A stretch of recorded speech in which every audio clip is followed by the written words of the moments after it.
अस्सलाम वालेकुम नाज़रीन, मैं हूं आपका मेज़बान सैयद शहरियार आसिम। आप लोग देख रहे हैं आज न्यूज़ की खुसूसी ट्रांसमिशन एशिया कप 2023। कुछ क्रिकेट हो जाए। आज श्रीलंका और बांग्लादेश के दरमियान मैच हुआ। बांग्लादेश ने टॉस जीतने के बाद पहले बॉलिंग का फैसला किया। श्रीलंका ने 50 ओवर्स में 257 रन स्कोर किए और उनके 9 खिलाड़ी आउट हुए। जब बांग्लादेश की बैटिंग की बारी आई तो बांग्लादेश ने 48.1 ओवर में 236 स्कोर किए और उनकी ऑल टीम आउट हो गई। अगर हम बांग्लादेश की बैटिंग की बात करें तो बांग्लादेश की बैटिंग उस तरह नहीं चल पाई। उनके सिर्फ एक तौहीद थे जिन्होंने स्कोर अच्छा किया, बाकी उनका पूरी टीम ने साथ नहीं दिया, जिसकी वजह से बांग्लादेश कह सकते हैं कि सुपर 4 से बाहर हो गया। लेकिन अभी पूरी तरह बाहर नहीं हुआ क्योंकि उसमें भी कुछ पॉइंट्स का सिलसिला होता है। नसीम भाई, क्या कहेंगे आज के मैच के बारे में? बांग्लादेश ने कोई बहुत इजी मैच नहीं हारा, मैच को फसाद भी दिया था बीच में, लेकिन उसके बाद उनकी बैटिंग ऑर्डर उस तरह नहीं चल पाया। क्या कहेंगे आप? सदीरा समारा विक्रमा आज जो उन्होंने बैटिंग की 93 on 72 balls with 8 force and 2 sixes, इस कंडीशन के अंदर 129.16 के स्ट्राइक रेट से उन्होंने जो बैटिंग की, यही इस मैच का फ़र्क है। देखें, बहुत ही इंपॉर्टेंट टॉस जीता था बांग्लादेश ने और कंडीशन कल भी बारिश हुई थी, आज धूप निकली वहाँ पर। कल जब धूप निकली तो हेडलाइंस में खबर थी और कि भाई कोलंबो में धूप निकल आई है। लेकिन सबसे अच्छा साइन कि 50 ओवर्स का खेल मुकम्मल हुआ। एक टीम जीतती है, एक टीम हारती है, लेकिन आज समारा विक्रमा आप उनके रन्स अगर हटा दें तो दोनों टीमों में कोई ख़ास फ़र्क दिखाई नहीं देता। बहुत अच्छी फ़ाइट मुशफ़िक़ और रहीम ने की, ख़ासा मुकाबला किया 82 और 97 बॉल्स, लेकिन उनकी बाकी बैटिंग जो है वो इतना ज़्यादा सपोर्ट नहीं कर सकी। अच्छी स्पिनिंग देखने को मिली बांग्लादेश की जानिब से, अच्छी पेस बॉलिंग देखने को मिली जो वाकई बड़ा अच्छा लगा। उनकी बॉलिंग बहुत इम्प्रूव कर रही है, लेकिन बांग्लादेश की टीम का मैच्योरिटी लेवल, एक टीम का एक मैच्योरिटी लेवल होता है, जैसे अफगानिस्तान का हम कहते हैं अभी मैच्योरिटी लेवल नहीं है उनका। बिल्कुल। ऐसे ही बांग्लादेश की टीम भी अगर हम कभी फुल मेंबर से कंपेयर करते हैं, हमारी टीमों के जहन में आता है कि 8 टीमें, शायद हम बांग्लादेश को एक मेंटली एक फीलिंग हमारी आती है ये अफगानिस्तान से भी कमज़ोर है। अफगानिस्तान के पास तो राशिद खान भी है, मुजीब भी है, एक फीलिंग रही है इनके हवाले से। और ये भी जो है वो अब तक इंटरनेशनल एरिना में उस तरीके से परफॉर्म नहीं कर सके। तो रीज़न क्या है नसीम भाई? क्योंकि अगर हम बांग्लादेश की बात करें तो बांग्लादेश काफ़ी अरसे से खेल रही है, तो अब तक तो मैच्योरिटी लेवल आ जाना चाहिए, जबकि उसकी अगर हम बरक देखें अफगानिस्तान का मैच्योरिटी लेवल उनका भी कम है, लेकिन परफॉर्मेंस वाइज अफगानिस्तान को एक स्ट्रॉन्ग टीम माना जाता है। रीज़न क्या है कि अब तक वो लेवल नहीं आ पाया? अब मैंने बहुत दफ़ा बांग्लादेश की टीम को देखा कि मैच हारे, कोई बड़ा मैच हार गए तो रो रहे हैं ग्राउंड में। इवन कि एक मरतबा उनकी वज़ीर आज़म भी चली गई थी ग्राउंड में, वो इनामात देने के लिए आई थी, टीम के हारने पे चली गई। मुशफ़िक़ और रहीम आंसू बहा रहे हैं, शकीबुल हसन उन्हें चुप कर आ रहे हैं। आप अफगानिस्तान की टीम हारी, हमने उनके भी खिलाड़ियों को रोते हुए देखा, हमारी भी टीम हारी। कोहली ने इतना मार्जिन से मैच जो हम जीत रहे थे वो वर्ल्ड कप का मैच बदल दिया और वो मैच जीतने में कामयाब हो गए। कोई रो नहीं रहा था। भाई क्रिकेट में होता है, मैं उसी मैच्योरिटी की बात कर रहा हूँ कि आप मुशफ़िक़ और रहीम अगर अब भी रो दें इतने मैचेस खेलने के बाद, तो फिर मैच्योरिटी लेवल आपका सीनियर प्लेयर ही नहीं ला रहा टीम के अंदर। मेरा कहने का मकसद है, हम एक फीलिंग आ जाती है कि जिम्बाब्वे लाइट टीम है, बांग्लादेश लाइट टीम है, वो एक बेंचमार्क बन गया हमारा कि नहीं बस ये तो लाइट है ही। एक फीलिंग है इनके बारे में। इनको इतनी तो अब इन्होंने क्रिकेट खेल ली है कि अब इन्हें इसको चेंज करना चाहिए। लोगों का परसेप्शन बदलना चाहिए। देखिए, जब लास्ट वर्ल्ड कप हमने खेला था उसके बाद हम जब बांग्लादेश गए थे वहाँ 3-0 हारे थे, लेकिन उस वक्त सरफराज अहमद कप्तान थे और सरफराज अहमद शायद कप्तान फिर चाहिए नहीं थे। इस वजह से भी जो है वो हमारे यहाँ पे होता है ये क्रिकेट के अंदर, और वो हम 1 साइडेड तीनों मैच हार के वापस आए थे। वहीं से जो अगर लास्ट 5 मैचेस देखें और हम देखते हैं कि बांग्लादेश 4 जीता हुआ है उनके अंदर, तो वो 3 मैच तो वो थे जो वर्ल्ड कप के बाद जाके हमने वहाँ पर खेले थे। अगर हम अब तक जो 5 मैच हारे उनमें हमें जो सबसे बड़ी शिकस्त हुई है बांग्लादेश के खिलाफ, वो 1999 वर्ल्ड कप में हुई थी। लेकिन आज तक उस वर्ल्ड कप की उस शिकस्त को डिस्कस किया जाता है कि इतनी बड़ी टीम, इतनी बड़ी परफॉर्मेंस, तो ये शिकस्त कैसे थी? वो सबसे बड़ी उनकी कामयाबी है पाकिस्तान के खिलाफ। मैचेस अगर हम देखते हैं तो 37 में से 32 मैचेस पाकिस्तान मार्जिन से जीता हुआ है।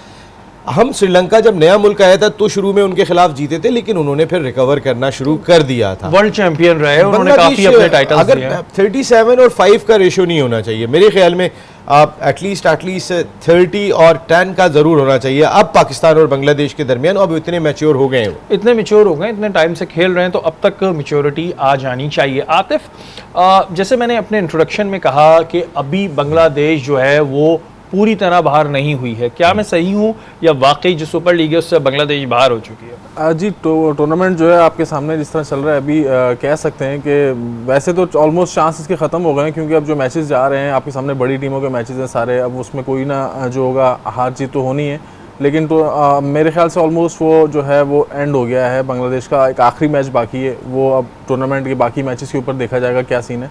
लेकिन जिस तरह आज का मैच बांग्लादेश के पास था चांस जीतने का, लेकिन मैं कहूँगा डॉसन की बहुत अच्छी कप्तानी, उनकी टीम वर्क ने पूरा उनका सपोर्ट किया, इवन बैटिंग में भी और दैन फिर बॉलिंग में भी। तो जिसने कम रन पे उनको आउट किया था, इसी तरह उन्होंने उनसे कम रन पे उनको आउट करके मैच जीता। तो ये एक कप्तानी अच्छी थी उनकी मैच में आज, प्लस उसकी टीम पूरी सपोर्ट कर रही है। इवन आप बैटिंग में देख लें, बॉलिंग में देख लें, फास्ट बॉलिंग में देख लें, स्पिनर में देख लें, फील्डिंग में देख लें, उन्होंने पूरा अच्छा मैच पकड़ा है, आज का मैच खेला है इंशाल्लाह।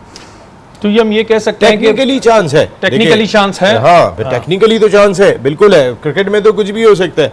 पाकिस्तान इंडिया को हरा दे, इंडिया श्रीलंका को हरा दे, अब श्रीलंका का भी एक मैच हो गया और इंडिया का भी एक मैच हो गया, एक फतह हो गई, और बांग्लादेश का जो इंडिया का मैच है वो मार्जिन से हरा दे, तो पता चला पाकिस्तान और बांग्लादेश फाइनल में पहुंच गए। देखें, You never know। Realistically chance तो है। हाँ, इसी वजह से मैंने इंट्रोडक्शन में कहा था कि बिल्कुल हम ये नहीं कह सकते कि वो अफगानिस्तान या नेपाल की तरह बिल्कुल बाहर हो गई है, बिल्कुल बाहर नहीं है, एक चांस है। और चांस पे कहते हैं कि आप कुछ भी कह सकते हैं कि चांस पे दुनिया कायम है, लोग कह देते हैं। यह वक्त एक ब्रेक के बाद हाजिर होता है।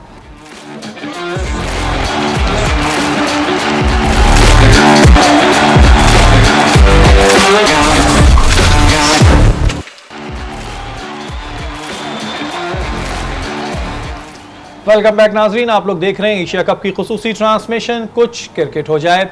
बाबर आजम की अगर हम बात करें तो पाकिस्तान और इंडिया के मैच से पहले उन्होंने एक प्रेस कॉन्फ्रेंस की है, आइए आपको वो दिखाते हैं। देखें, फ्रस्ट्रेशन तो नहीं है, जो हमारे कंट्रोल में चीज़ें हम उस पर फोकस कर रहे हैं। वेदर हमारे हाथ में नहीं है, और जहाँ तक हम देख रहे थे यहाँ पे 4 दिन बारिश है, लेकिन जिस तरह सूरज निकला हुआ लगता नहीं है कि बारिश होगी, लेकिन कोशिश कर रहे हैं कि जितने दिन हमें मिले हम उसको यूटिलाइज़ करें। और ट्रेनिंग का जिसे थ्रू आउट हम तकरीबन 2.5 मंथ से क्रिकेट खेल रहे हैं, तो कोशिश कर रहे हैं कि जितना भी ट्रेनिंग सेशन मिले उसको यूटिलाइज़ किया जाए। और मेन चीज़ है कि थोड़ा सा लुक आफ्टर भी किया जाए प्लेयर्स का, क्योंकि बैक टू बैक मैचेस हैं, ट्रैवलिंग है और क्रिकेट भी ज़्यादा खेल रहे हैं। तो कोशिश कर रहे हैं कि जितना लड़कों को रिलैक्स किया जाए, रिलैक्स रखा जाए, उतना टीम के लिए अच्छा। ये हमें पता था कि हमने इस तरह चलना है, इस तरह ट्रैवलिंग होगी, प्लेयर्स क्रिकेट खेल रहे हैं बैक टू बैक, तो मेरे ख्याल से लुक आफ्टर जो है वो बहुत इम्पोर्टेंट थी उनके लिए। तो हमने उनको बहुत अच्छा लुक आफ्टर किया है, उनको ज़रा फ्रीली और उनको कॉन्फिडेंस दिया है, उनका लुक आफ्टर बड़े अच्छे तरीके से किया है, treatments, all the things, travelling हमने कैसे करनी है। तो एक तरह से आप कह सकते हैं कि एज भी है, क्योंकि हम बैक टू बैक क्रिकेट खेल रहे हैं यहाँ पे भी और पाकिस्तान में भी, क्योंकि यहाँ पे ऑलमोस्ट 2.5 मंथ हो गए हमें इधर श्रीलंका में। हमने टेस्ट मैच भी खेला, फिर अफगानिस्तान सीरीज़, LPL, फिर एशिया कप, तो कह सकते हैं कि एडवांटेज हो सकता है। कोशिश कर रहे हैं कि डिफरेंट कम्बिनेशन से टीम को खिलाएं कि क्या हाँ किस चीज़ में हमें शूट कर रही है।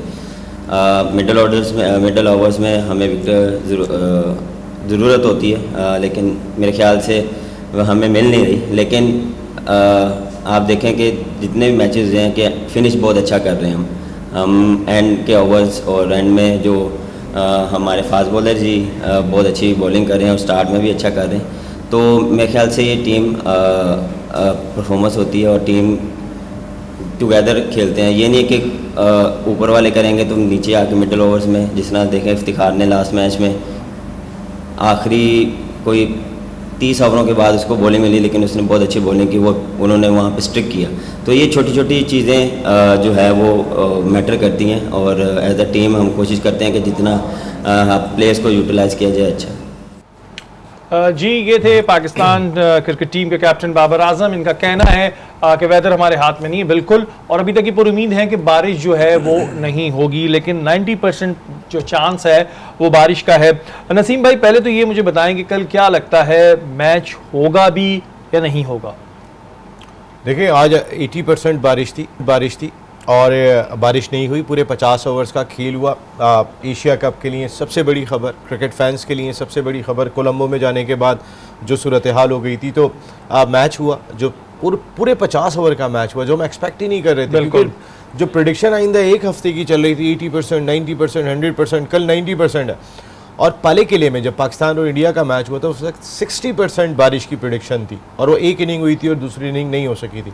तो अल्लाह को पता है कि कल का क्या मौसम होगा। लेकिन जिस तरह सूरज निकला हुआ है, बाबर ने बात कही कि उम्मीद यही कर रहे हैं कि बारिश नहीं होगी, और हम सब उम्मीद यही कर रहे हैं कि बारिश नहीं होगी, बारिश ना हो। बिल्कुल वो जैसे बचपन में नहीं होता था कि इंडिया की बैटिंग आ गई, हमारी बैटिंग ही नहीं आई, वो अपनी बैटिंग लेके भाग गए। बिल्कुल।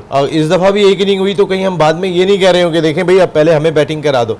तो एक ये तो एक मिज़ाम है। लेकिन इंडिया पाकिस्तान मैच की इतनी चीज़ें डिस्कस हो रही हैं, लेकिन वहाँ पर बाबर आजम ने जो अपनी टीम पे एतमाद का इज़हार किया, ये बहुत ज़बरदस्त। आज बाबर आजम ने फ़खर ज़मान पे बड़ा एतमाद का इज़हार किया। उन्होंने कहा कि फ़खर ज़मान पर मेरा कॉन्फिडेंस है, पूरी टीम मैनेजमेंट का कॉन्फिडेंस है, और फ़खर ज़मान खेलेंगे। देखिए फ़खर ज़मान इस वक्त हमारा एक लूप होल दिखाई दे रहा है, वो बहुत ही बड़ा प्लेयर है हमारा, लेकिन इस वक्त तो दिखाई दे रहा है। फ़खर ज़मान के लिए कल का मैच बहुत ही इम्पॉर्टेंट है, और फ़खर के लिए भी होना चाहिए। क्योंकि हम अपनी टीम की तैयारियों की बात करेंगे तो फ़खर के ही मैचेस से रन नहीं कर सके। इंडिया के ख़िलाफ़ हम उम्मीद कर रहे थे, लेकिन हमारी बारी नहीं आ सकी, फ़खर बैटिंग के लिए नहीं जा सके। तो फ़खर की फॉर्म इंडिया के ख़िलाफ़ मैच में हमने आमतौर पे आती हुई देखी है, ज़्यादा परफॉर्म करते हुए देखा है। तो कल का मैच फ़खर के लिए, पाकिस्तान के लिए बहुत इंपॉर्टेंट है। कप्तान ने बहुत एतमाद दिया, कप्तान ने जो बातें की वो बहुत ही लाजवाब थी। कप्तान ने पहली मरतबा मैंने कप्तान से सुना कि जब उनसे पूछा गया कि आप फेवरेट हैं, आपका अपर हैंड है, तो मुस्कुराते हुए उन्होंने बड़ा शर्माते हुए जवाब दिया, जी कह सकते हैं कि हमारा अपर हैंड है। लेकिन उसका रीज़न उन्होंने बहुत अच्छा दिया। पाकिस्तानी क्रिकेटर्स टेस्ट सीरीज़ वहाँ खेली, लंका प्रीमियर लीग खेली, उसके बाद अफगानिस्तान की सीरीज़ खेली। हमारे लिए तो होम ग्राउंड बना हुआ है वो पिछले कोई 1.5 से 2 महीने से। तो इतनी क्रिकेट उन्होंने कहा कि जितनी हम खेल के आ रहे हैं, इतनी इंडिया ने नहीं खेली, वो बेहतर है। फिर अब इंडिया के प्लेयर्स जिस तरीके से पाकिस्तान को सपोर्ट कर रहे हैं, जो बड़ा ही स्टेटमेंट हमें आया उनके उनके दिनेश कार्तिक ने बात की। उन्होंने कहा कि देखिए अपने मुल्क के ख़िलाफ़ वो बात बहुत मुश्किल से करते हैं, लेकिन उन्होंने खुल के बात की कि पाकिस्तानी पेसर्स इंडिया से बेहतर हैं। और जो उन्होंने रीज़न दिया कि पाकिस्तानी पेसर्स फ्लैट ट्रैक पर भी बॉलिंग करने की सलाहियत रखते हैं। और इस वक्त अगर एशिया कप के बॉलर्स की फहरिस्त देखते हैं तो उसमें हारिस रऊफ़ 10 विकेटों के साथ टॉप पर, 7 विकेटें हासिल की हुई हैं नसीम शाह ने और शाहीन शाह अफरीदी ने। ये तीनों नंबर 1, 2, 3 हमारे ही दिखाई दे रहे हैं। अच्छा नसीम भाई, इस चीज़ का कोई डिसएडवांटेज होगा, आप ज़्यादा बेहतर बताएंगे, कि अगर हम पिछले 10 दिनों की बात करें तो पाकिस्तान की ट्रैवलिंग बहुत हुई है, पाकिस्तान टू श्रीलंका, इससे कोई परफॉर्मेंस में फ़र्क पड़ता है। लेकिन बहुत सी जगहों पर यह भी कहा जाता है कि जब PSL होता है तब भी तो ट्रैवलिंग होती है। बिल्कुल ट्रैवलिंग होती है, और आप प्रोफेशनल क्रिकेटर्स हैं, ट्रैवलिंग के बाद आपको आराम भी मिला। आप अगर अभी जो श्रीलंका गए हैं, आप जुमेरात के दिन आप गए थे, आपको जुमे का आराम मिला था। जब आप ट्रैवलिंग करके मुल्तान आए थे तो जिस दिन आपका मैच था उससे एक दिन पहले आपने प्रैक्टिस की थी, उससे पहले आपका आराम था। जब आप लाहौर गए थे तो वहाँ पर भी आपका पहले एक दिन आराम रखा गया था। तो आप प्रोफेशनल क्रिकेटर्स हैं, ऐसा नहीं है कि पाकिस्तान क्रिकेट बोर्ड ने आपके आराम का ख्याल नहीं किया। ट्रैवलिंग सब बिज़नेस क्लास में करते हैं और ट्रैवलिंग में इंजॉय भी करते हैं, एक आदत है खिलाड़ियों की। ट्रैवलिंग है, इसमें कोई शुबा नहीं है, सबको पता है। बाबर ने अच्छे अंदाज से इसको डिफ़ाइन भी किया कि हमने अपने लड़कों को उठा के रखा है, हमने लड़कों को कॉन्फिडेंस दिया। बाबर की जो गुफ्तगू है ना, बड़ी चीज़ें उन्होंने की। उन्होंने कहा कि इवन कि जब उनसे इसी प्रेस कॉन्फ्रेंस में पूछा गया कि पाकिस्तान ने वर्ल्ड कप के 15 अनाउंस नहीं किए, उन्होंने कहा मेरे जहन में 15 के हैं। उन्होंने कहा इन प्लेयर्स के ऊपर मेरा जो है वो मैं बिल्कुल क्लियर हूँ, मेरी मैनेजमेंट क्लियर है, चाहे फ़खर ज़मान हो या टीम हो। हमारा काम है टीम को उठा के रखना, खिलाड़ियों का एतमाद बढ़ा के रखना, टीम को जेल करके रखना। हमारी कोशिश ये है कि ज़्यादा से ज़्यादा जीत देना। हम इसकी फ़िक्र नहीं करते हैं कि टॉप ऑर्डर से कोई, उन्होंने कहा कि टॉप ऑर्डर से कोई परफॉर्म कर रहे है नहीं कर रहा तो नीचे ज़िम्मेदारी लेनी चाहिए। ये टीम वर्क है और इफ्तिखार की उन्होंने ज़िम्मेदारी की। ऊपर से हमारे पेसर्स हैं, उस तरीके से परफॉर्म नहीं हो रहा था अगेंस्ट बांग्लादेश, तो उन्होंने पेसर्स नहीं दूसरे स्पिनर से, तो इफ्तिखार ने आके ज़िम्मेदारी ली थी। अगर शादाब से परफॉर्म नहीं हुआ था तो उन्होंने जिम्मेदारी ली थी। इस पे भी अभी जो बाबर की प्रेस कॉन्फ्रेंस पे बहुत सवाल है, लेकिन एक सवाल इस वक्त मेरे जहन में आया कि रिजर्व डे है, अगर पाकिस्तान का और भारत का मैच कल नहीं होता है तो फिर एक दिन रिजर्व डे दिया गया, लेकिन उस पर भारतीय सहाफ़ियों ने तनकीद भी की है।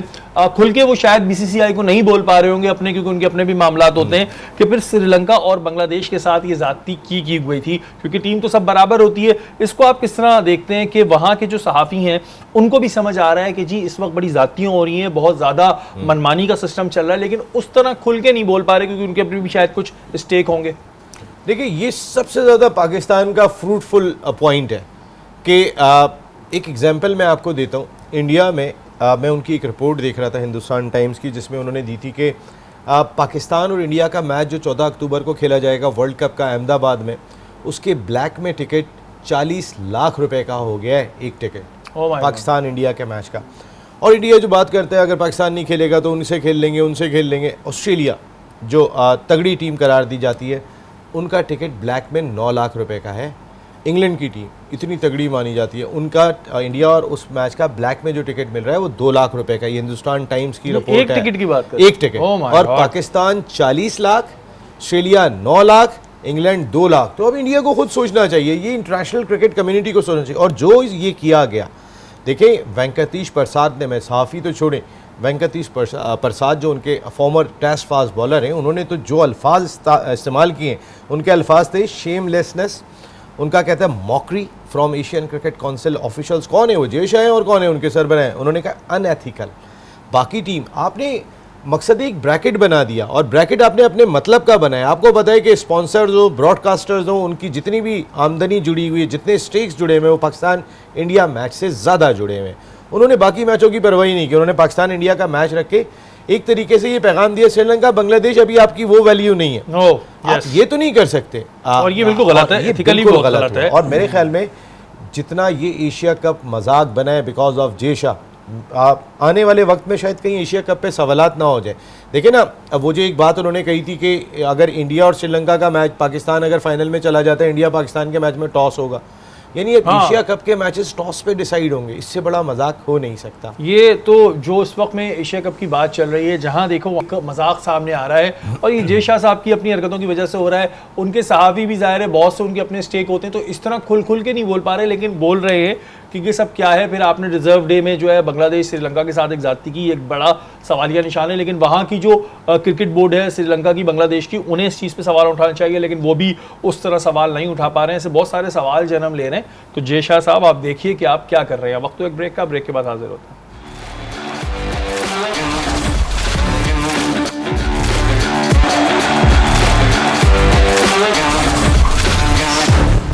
वेलकम बैक नाज़रीन, आप लोग देख रहे हैं एशिया कप की खुसूसी ट्रांसमिशन कुछ क्रिकेट हो जाए। अभी हम बाबर आजम की प्रेस कॉन्फ्रेंस सुन रहे थे, उसमें उन्होंने टीम चेंजेस की बात की है। आतिफ, आपसे जानना चाहूँगा कि टीम चेंजेस आपको नज़र आ रही हैं, और जो टीम चेंजेस हो रही हैं क्या वो ठीक हो रही हैं? देखें, आपके सामने पूरा टूर्नामेंट हो गया है, पूरा टूर्नामेंट ऑलमोस्ट अभी चल ही रहा है। उसमें टीम अगर चेंजेस की बात की जाए तो सिर्फ एक फ़हीम अशरफ है जो टीम में चेंज आया है, वो भी नवाज़ की जगह। तो देखें, जैसे नेपाल का मैच था, बांग्लादेश वाला मैच था, तो इसमें 2 मैचेस ऐसे थे आपके कि आप अपने जो रिज़र्व प्लेयर थे उनमें से चांस ले सकते थे। जो स्क्वाड में आप गए हुए, जैसे सऊद शकील है, आप उसको चांस दे सकते थे, बैटिंग ऑर्डर बढ़ा सकते थे आप। यानी कि अभी कल के मैच में भी आप 4 बैट्समैन और 4 ऑलराउंडर के साथ आप जा रहे हैं। यानी कि आप बैटिंग लाइन पे मैं समझ रहा हूँ कि थोड़ी बहुत उंगलियां उठेंगी, क्योंकि खुदा ना खासा कुछ भी हो सकता है मैच में। कल का मैच पूरे 50 ओवर, चाहे इधर से हो चाहे उधर से हो, पूरे 100 ओवर्स का मैच होना है। ये मैच की कंडीशन ऐसी है। तो जो टीम में है, उनके स्क्वाड में जो 15 का स्क्वाड गया, उसमें से चेंजिंग करनी चाहिए थी। सिवाय एक टीम ही चेंज की है, सिर्फ उसने कि फ़हीम अशरफ को खिलाया उसने और नवाज़ को नहीं खिलाया। ये फ़हीम अशरफ को चेंज करने का फैसला नसीम भाई आप कैसे समझते हैं? कि ठीक है फ़हीम अशरफ को चेंज करने का फैसला? देखिए, फ़हीम अशरफ को अगर आपने चेंज किया था तो आपको एक और चेंज करनी चाहिए थी। मैं फिर बात यही कहूँगा कि आपका नवाज़ को बाहर करने की वजह से आपका लेफ़्ट स्पिन ऑप्शन जो है वो कम हो गया था। तो अगर वो चेंज किया था तो आगा सलमान की जगह आपको सऊद शकील को भी ट्राई करना चाहिए, ताकि इंडिया के ख़िलाफ़ मैच है। कितना बच्चे का दिल बड़ा है, मेंटली टफ है। देखिए, इंडिया के मैच में परफॉर्म करने वाला वो हीरो भी बन जाता है। तो इन मैच मिलना चाहिए था कहीं आपको। देखिए, आप 4 सीमर्स के साथ जा रहे हैं, उम्मीद यही है कि ये चारों सीमर्स जो है वो पाकिस्तान के लिए अच्छा परफॉर्म करेंगे, पिच उन्हें सूट भी करेगी। शादाब इतने ज़बरदस्त किस्म के स्पिनर इस वक्त लग नहीं रहे। मैं अगर स्पिनिंग डिपार्टमेंट की बात कर लेता हूँ, वो हमारा नंबर 1 स्पिनर है अगर इस स्लॉट में देखते हैं तो, क्योंकि जर्मन स्पिनर है ही नहीं। लेकिन शादाब नंबर 1 है, हम शादाब को नहीं बिठा सकते। शादाब की सपोर्ट पे कौन होना चाहिए? इफ्तिखार ने पिछले मैच में बहुत अच्छी बॉलिंग की थी। Iftikhar as a off spinning option आपके पास अच्छा है, लेकिन लेफ्ट आर्म स्पिन ऑप्शन आपके पास सऊद की सूरत में आ जाता है, फिर आप सऊद को चेक भी कर लेते हो। और इंडिया के ख़िलाफ़ मैच में अगर मौका देते ही सऊद को, तो मेरी अपनी ज़ाती राय में ये ज़्यादा बेहतर होता, इस वजह से कि थोड़ा सा आपकी टीम का अपर हैंड लग रहा है आपकी फास्ट बॉलिंग की वजह से। जो तगड़ा इस वक्त आपके तीनों फास्ट बॉलर्स बने हुए, हारिस रऊफ टॉप पर हैं, नंबर 2 नसीम शाह, नंबर 3 शहनशाह अफरीदी हैं। इससे एशिया कप के अंदर 1 2 3 पाकिस्तान के चल रहे हैं और बिल्कुल सारी दुनिया डरी हुई है। तो मेरे ख्याल में सऊद शकील को ज़रूर मौका मिलना चाहिए। ये चीज़ हम काफ़ी प्रोग्राम में डिस्कस कर चुके हैं, लेकिन पता नहीं ज़ाहिर है टीम मैनेजमेंट और कैप्टन के दिमाग में क्या चल रहा होता है कि उस चीज़ को चेंज नहीं कर रहे। चेंज किया अगर उन्होंने बात की तो सिर्फ फ़हीम अशरफ ही एक चेंज हमें नज़र आ रहे हैं। सुनील गावस्कर एक बहुत बड़ा नाम, नसीम भाई, उनका एक स्टेटमेंट है कि जी हम्बन टूटा में मैचेस इस वजह से नहीं हुए कि खिलाड़ी नहीं जाना चाह रहे थे। तो खिलाड़ियों को क्या हम लोग पैदल बेच रहे थे या खिलाड़ियों को क्या पुरानी गाड़ियों में बेच रहे थे? खिलाड़ी क्यों हम्बन टूटा नहीं जाना चाह रहे थे? ऐसा हो सकता है? देखिए, मुझे ऐसा लग रहा है कि बीसीसीआई को उसकी सपोर्ट के लिए उनके बड़े क्रिकेटर्स जो बड़े नाम हैं और कमेंट्री भी कर रहे हैं इस एशिया कप में, सुनील गावस्कर साहब बहुत बड़ा नाम है दुनिया क्रिकेट का, अब वो शायद सपोर्ट में आए। अब कहीं ना कहीं कोई बहाने तलाश कर रहे हैं, क्योंकि इंडिया की आवाम ने जे शाह साहब जो सरबराह हैं, उन्होंने एशियन क्रिकेट काउंसिल को क्रिटिसाइज़ किया, तो इसका मकसद है जे शाह साहब को किया। वो क्रिटिसिज्म बहुत ज़्यादा हो गया। अगर आप देखें तो सही ना, इस वक्त अब कहीं ना कहीं से कुछ रास्ते ढूंढे जा रहे हैं। देखिए, पाकिस्तान के मैच में आपने जो है वो रिज़र्व डे दे दिया, उसके बाद और फंस गए आप कि बाकियों को क्यों नहीं दिया, पाकिस्तान के दुनिया से अलग है। दैन अगर जो इस वक्त की सूरत हाल है, मुझे ऐसा लगा कि ये स्टेटमेंट, भाई अगर खिलाड़ी हम्बन टूटा नहीं जाना चाहते और जितनी बारिशें हम देख रहे थे कोलंबो, इसका मकसद है खिलाड़ी क्रिकेट नहीं खेलना चाहते। और खिलाड़ियों का इसमें क्या लेने देना कि जी हमें हम्बन टूटा नहीं जाना, हमने कोलंबो भी खींचना है? खिलाड़ी मना करेंगे। हाँ, उनका क्या लेना? अगर एशियन क्रिकेट काउंसिल कह दे कि यहाँ मैच होगा तो कोई भी मना नहीं कर सकता। वो टीम की बस में बैठेंगे और वो हम्बन टूटा लेके चली जाएगी। हाँ। इससे ज़्यादा तो कुछ भी नहीं होगा। लेकिन उनका ये स्टेटमेंट मेरी अपनी जाती राय में कहीं ना कहीं उन्होंने सपोर्ट कर रहे हैं। उन्होंने जे शाह साहब को जो ट्रोलिंग हो रही है इस वक्त सोशल मीडिया पे, उसको बचाने की कोशिश लगती है। उन्होंने कहा होगा चलें जी। अच्छा, ये भी एक बड़ा अच्छा होता है ना, जब किसी बड़े आदमी पर ट्रोलिंग हो रही है तो सब बीच में इस वजह से भी आते हैं कि चलो हम भी उसकी नज़रों में अच्छे बने रहेंगे। केएल राहुल क्रिकेट टीम में, और क्या उनके आने से ईशान किशन को बाहर कर दिया जाएगा, ऐसा कुछ है? देखिए, ईशान किशन बहुत बड़े परफॉर्मर थे पिछले मैच के। उन्होंने 82 रन 81 बॉल्स पे किए थे अगेंस्ट पाकिस्तान, उस वक्त जब उनके टॉप ऑर्डर को हमारे फास्ट बॉलर्स ने उड़ा के रख दिया था। 66 for 4 जिस तरीके की हमने सूरत हाल कर दी थी, वहाँ पे उनकी जो पार्टनरशिप लगी थी हार्दिक पांड्या के साथ, वो उस पोजीशन में पाकिस्तान की बैटिंग नहीं आई, लेकिन वो इंडिया को इस पोजीशन में ज़रूर ले आए थे कि पाकिस्तान के खिलाफ वो फाइट कर सकती थी उनकी बॉलिंग और लड़ती। ऐसा नहीं था बहुत कोई मज़े से मैच जीत के आ जाते। अभी बांग्लादेश के खिलाफ भी उनकी बॉलिंग ने हमें कहीं ना कहीं शुरू के अंदर फंसाया था। नेपाल के खिलाफ भी हम थोड़े से शुरू के अंदर शेखी थे, उसके बाद हमने 300+ रन किए थे। तो मेरी अपनी ज़ाती राय में ईशान किशन को कैसे बिठा सकते हैं, लेकिन केएल राहुल के बारे में कहते हैं कि वो राहुल द्रविड़ के बहुत करीब है। केएल राहुल सुनील शेट्टी के दामाद भी हैं। हाँ। तो खैर इस वजह से तो नहीं आ रहे होंगे, लेकिन इतना एतमाद नहीं होना चाहिए कि एक खिलाड़ी ने, आपके यंगस्टर ने आपके 82 रन किए हो। देखिए, इंडिया की टीम का पहले वहाँ भी ये जातियां होती हैं। उनकी टीम का तो मोमेंटम बन ही नहीं रहा। उन्हें तो एक एक फैसला बहुत सोच के करना है। हमारी टीम के पीछे तो कप्तान के पीछे सब सपोर्ट कर रहे हैं, रोहित शर्मा से खुद परफॉर्म नहीं हो रहा, पीछे खिलाड़ी कौन सपोर्ट कर रहा है कौन नहीं कर रहा। मैंने आपको पहले भी बताया कि एशियाई कंडीशन में ऐसा होता है। और अगर आप एक यंग परफॉर्मर को बाहर बिठाएंगे कि जिसने आपको लड़ने के काबिल किया था, एक ऐसे प्लेयर की वजह से कि जो फिट होने के बाद दोबारा टीम को ज्वाइन कर रहा है, वो उससे पहले आपका फर्स्ट चॉइस विकेट कीपर था।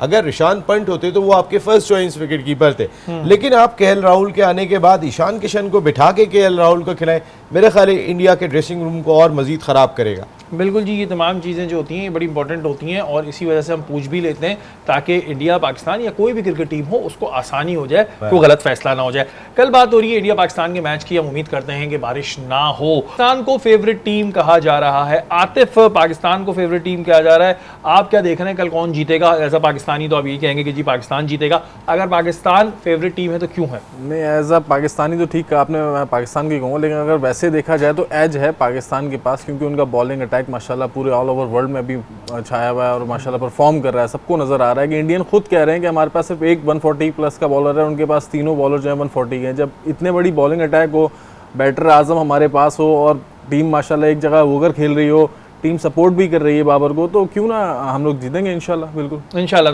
नसीम भाई आप क्या कहेंगे, पाकिस्तान को फेवरेट टीम कहा जा रहा है, क्यों कहा जा रहा है, क्या रीजन आप देख रहे हैं कि जी इस वजह से फेवरेट है? क्योंकि इंडिया को भी हम इजी टीम नहीं ले सकते। देखिए हमारे फास्ट बॉलर्स ने जो है वो बहुत ज़्यादा एक इम्पैक्ट डाल दिया है इस वक्त वर्ल्ड क्रिकेट पे डाल दिया है हमने यहाँ से। वर्ल्ड कप के लिए भी हमारा डंका बज रहा है। तो हमारे अगर कुछ अपर हैंड है तो सबसे पहले तो इन 3 फास्ट बॉलर्स की वजह से हमारा upper hand. Then Babar Azam world number 1 batter हमारे पास मौजूद है। बैटिंग डिपार्टमेंट में अगर हम देखते हैं तो इफ्तिखार ने रन्स कर दिए, इमामुल हक ने रन्स कर दिए, तो आपके यहाँ से रन्स टॉप ऑर्डर ने किए। अगर फ़खर रन्स नहीं कर रहे हैं, रिजवान ने रन्स कर दिए, तो आपका टॉप ऑर्डर भी रन्स कर रहा है।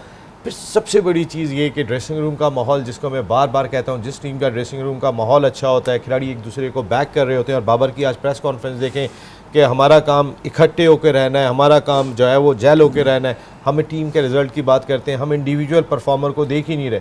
फिर वो अपने उस बैट्समैन को कॉन्फिडेंस दे रहे हैं कि जो परफॉर्म नहीं कर रहा कि तुम खेलोगे। आप मैनेजमेंट भी तुमसे मुतमईन है, मैं भी, मेरा भी माइंड बिल्कुल क्लियर है। फ़खर जमान साहब आप खेलेंगे तो इतना बड़ा एतमाद उसी वक्त दिया जा सकता है कि जब आपके बाकी बैटर्स भी परफॉर्म करें। तो आपके बैटर्स भी परफॉर्म करें, फास्ट बॉलर्स तो आपके हैं ही अच्छे। एक दुआ है बस, शादाब कम ऑन, जल्दी से बेहतर हो जाओ। शादाब भी बेहतर हो जाएंगी एज ए बॉलर। नसीम भाई, अगर कल टॉस जीतता है पाकिस्तान तो क्या चीज़ बेटर रहेगा? बैटिंग करना ज़्यादा बेस्ट रहेगा उनके लिए या बॉलिंग करना? देखिए इस वक्त अगर सुबह धूप निकलती है, दोपहर में मैच शुरू होता है, धूप निकलती है तो पाकिस्तान भले पहले बैटिंग कर ले अगर पिच सूखी हुई होती है, लेकिन अगर उसमें डैम्पनेस है तो पाकिस्तान 4 पेसर्स के साथ जा रहा है। फ़हीम अशरफ बहुत अच्छी गेंद इस तरह की कंडीशन में कर लेते हैं, वो बहुत ही ज़्यादा इफेक्टिव होंगे। तो 3 पेसर्स के साथ फ़हीम अशरफ भी आपके साथ मौजूद है। अगर मौसम थोड़ा सा डिफरेंट होता है, जो अब मैं कोई इतना टेक्निकल बात तो नहीं कर सकता, अपने एक्सपीरियंस मुशाहिदे के तहत जो हमने देखा है, तो उसमें जो है वो ज़्यादा बेहतर पाकिस्तान के लिए यही होगा।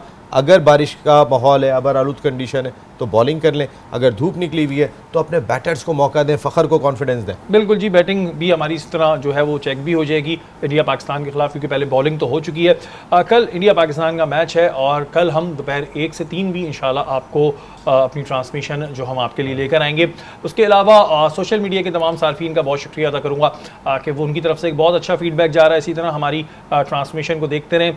कल इंडिया पाकिस्तान का मैच है। एज अ पाकिस्तानी तमाम लोगों की यही दुआ है कि पाकिस्तान इस मैच को जीत जाए और दुआ ये भी है कि मैच 7 खैरियत से पूरा हो जाए। कल इंशाअल्लाह ताला दोबारा मुलाकात होगी। तब तक के लिए अपने मेज़बान सैयद शहरियार आसिम को इजाज़त दीजिए। पाकिस्तान जिंदाबाद।